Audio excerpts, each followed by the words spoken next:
Good morning, class. Welcome to your channel Inglés para tu vida. Hello, class. How are you today? In our last two videos, we were talking about vocabulary related to houses, apartments, and adjectives that describe those houses and apartments. But now, I want you to pay attention and listen carefully to a conversation, okay? This conversation is between Mr. Dean and Mrs. Dean. There is also one girl called Jenny, right? I'm going to read the conversation and then I'm going to ask you some questions. Mr. Dean says, "What do you think?" Mrs. Dean says, "Well, it has just as many bedrooms as the last apartment, and the living room is huge." Jenny says, "But the bedrooms are too small, and there isn't enough closet space for my clothes." Mr. Dean says, "And it's not as cheap as the last apartment we saw." Mrs. Dean says, "But last apartment was dark and dingy, and it was in a dangerous neighborhood." Mr. Dean says, "Let's see if the real estate agent has something else to show us." Bienvenido a tu canal Inglés para tu vida. Te decía en la parte de la introducción que en los dos videos anteriores hemos estado trabajando con adjetivos que describen la vivienda, la casa o el departamento. En esta ocasión estamos haciendo un diálogo entre Mr. Dean, que parece que es el esposo, Mrs. Dean, la esposa, y Jenny, que al parecer es la hija. Les voy a leer el diálogo nuevamente y antes de mostrárselos, ustedes van a tener que responder unas preguntas para ver qué tal está nuestra comprensión auditiva.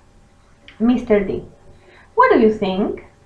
Mrs. Dean: "Well, it has just as many bedrooms as the last apartment, and the living room is huge." Jenny: "But the bedrooms are too small, and there isn't enough space for my clothes." Mr. Dean: "And it's not as cheap as the last apartment we saw." Mrs. Dean: "But that apartment was dark and dingy, and it was in a dangerous neighborhood."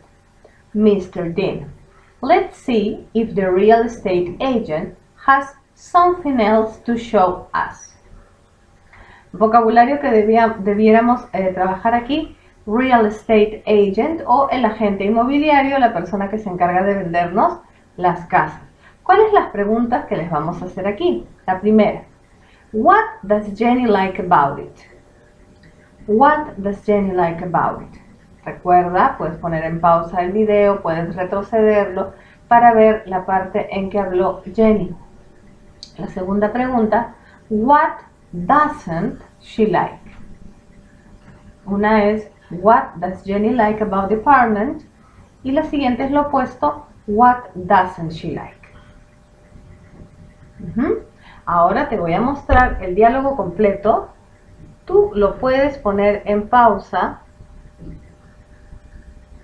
leerlo en la comodidad de tu hogar o donde te encuentres e intentar responder la pregunta que está en la parte B. Entonces nos preguntaban, What does Jenny like about it?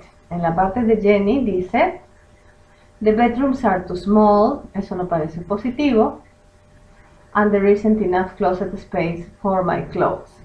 Entonces, what does Jenny like about it? She doesn't like the apartment. No le gusta realmente el departamento, no hay nada positivo que Jenny haya dicho al respecto. Pero la siguiente pregunta, ¿qué es lo que a Jenny no le gusta? What doesn't she like? Allí sí podemos decir, she doesn't like the bedrooms because she thinks the bedrooms are too small. She doesn't like the closet space because she thinks there isn't enough closet space for her clothes. Right? Tampoco le gusta el espacio en los closets porque no hay suficiente espacio para su ropa y tampoco le gustan los dormitorios o las habitaciones porque son muy pequeñas. ¿Ok? Este ejercicio es un ejercicio para el listening, para poder escuchar un poquito mejor. Espero que les haya gustado y nos vemos entonces en nuestra siguiente clase Thank you very much for your attention. No olvides de suscribirte a este tu canal Inglés para tu vida y darle clic al botón de me gusta. Bye.